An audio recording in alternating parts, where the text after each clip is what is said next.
original, beautifully created work from a beautiful person. So let me tell you about Molly May. She's a creative workshop teacher, she's a storyteller, just to name a few of her many talents and professions. She moved to Portsmouth 4 years ago, and she found community among the curious. You can catch her as a story coach for Creative Mornings. She teaches workshops, and I learned this word from her. It's cyanotype. I had never heard of that technique before. She teaches them at the Word Barn. They sell out very fast, so check them out. She's a facilitator at the Pre-Dead Social Club. It is an incredible thing. Like, yeah, I can tell you more about that if you're interested, please. It's so good. Her solo show is also, she has another solo show that is up at the Woodman Museum in Dover at the moment.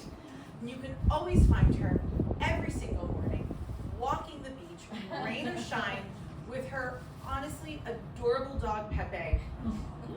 Molly really, really, really loves dogs, and they really love her. Please welcome to the stage, Molly May.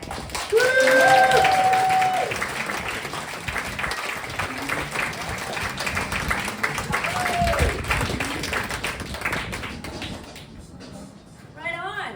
Thanks for being here. Right on. Yeah. Right on. So I was super honored, really stoked when Stephanie asked me invited me to be part of this show. But I have to tell you, I also was really confused. I was like, wait, what's the topic? Midlife? What does that have to do with me? It's like when one of your best friends tries to set you up, and they're like, you know how you really love pizza? She really loves pizza too. So it was like, oh, and you know why I asked you to be in my midlife show? You're in midlife. I just didn't realize it. It took me a little bit to figure it out. And so I had to ponder about it, because I was like, what is midlife even about? And so I thought about it, and I was like, all right, I came up with some thoughts. So, midlife. It's the not knowing if the weird feeling you're having is hunger or hormones. It's wearing 2 sets of cheaters, but one over the other. So you can read the small print on anything. And it's that everything is now in small print. It's easily remembering the name and birth date of your first grade teacher, but not the title of the book you just finished. Or why you walked into the kitchen again.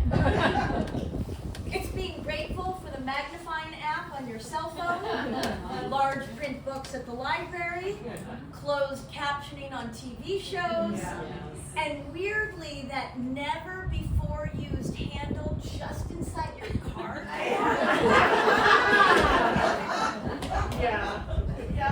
Midlife is an interesting time of contradictions, and the first one that strikes me is that you care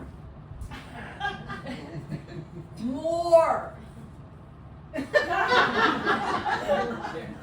You care more. You have the capacity to care more, the age and the wisdom to care more for your neighbors, for strangers, for friends, for other people's feelings, for animals, for nature and all its wondrous beauty, for grandmothers in the Ukraine, for children in Palestine, for humankind in general, for living things in general.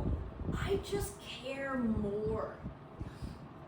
If you're someone who's experienced this life up to now, you've lived through a lot, you've seen a lot, you've heard a lot, you know life is hard, and so you care more. Here's the contradiction. You also care less.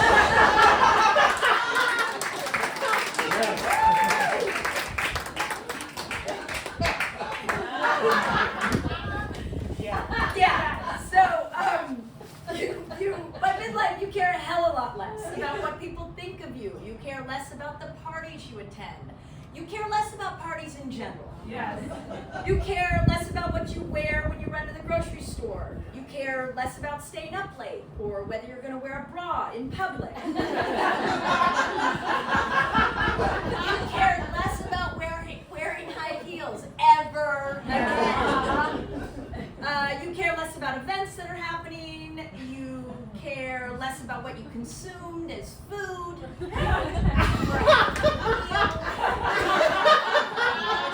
I care a lot less about certain things, like whether my legs are shaved or not, or if I end up putting cream on my face after I wash it, if I even wash my face. I could care less about wearing an outfit that's been deemed not age appropriate, or bedhead. I have actually learned to embrace bedhead because it's easier than fighting against it. At this stage, every cowlick that hasn't been tamed yet, it's not going to happen. I just can't keep track of every hair on my head or my chin. And besides, people think my hair looks like this on purpose now, so I just accept it. Are these things happening because I'm in midlife? I don't actually know. But what I do know is that having lived this long, likely more than halfway through this tunnel, this thing we call life, I care less about certain things because I'd rather spend my energy and time, the energy and time I have left on this earth, on the very most important things. Like making sure my nieces know how much I love them, how proud I am of them, and how rad I think they are. Or letting my friends know how much I love them, how proud I am of them, or how rad I think they are. At this age, I can finally recognize and absolutely cherish the support, encouragement, and pure love that friends and family are giving me. I don't doubt it anymore. So obviously, I'd rather spend time saying I love you to every person in my life than making sure my fucking legs are shaved. People often talk about all the loss that happens by midlife, and there is a lot. The people you've lost, the energy you've lost, the eyesight you've lost, the hearing you've lost, the interest in going out to dinner past 7 p.m., lost. There is an enormous amount of loss by this stage of life. But I'm trying to aim my focus on what I've gained. Having nothing to do with weight. But my focus on what is gained by midlife. The sense of self. The ability to say no as a complete sentence. The comprehension of different points of view. The greater empathy for one another. For me, a huge gain in midlife is recognizing the amount of dogs I know now compared to when I was little. So you gain clarity on the things you love. And at this point, you've hopefully gotten crystal clear clarity on the things you don't love. And you've also acquired the confident voice to say so out loud. Now, one loss I was looking forward to by this midlife stage was the loss of that constant thought, that little voice always saying that I should be doing more. I was hoping by now that I'd done so many things in these 56 years, I might even begin to relax. But there's still a little voice whispering, are you sure you can't be doing more? At this very moment, you guys, with you right here, I am deciding to embrace that little voice and recognize it as an invitation. Recognize that there are more things that I want to be doing. And not feeling like I should. I am done shoulding all over myself. But I am welcoming the idea that we're always changing. And the greatest realization is that we can have is that no one actually knows what's next. I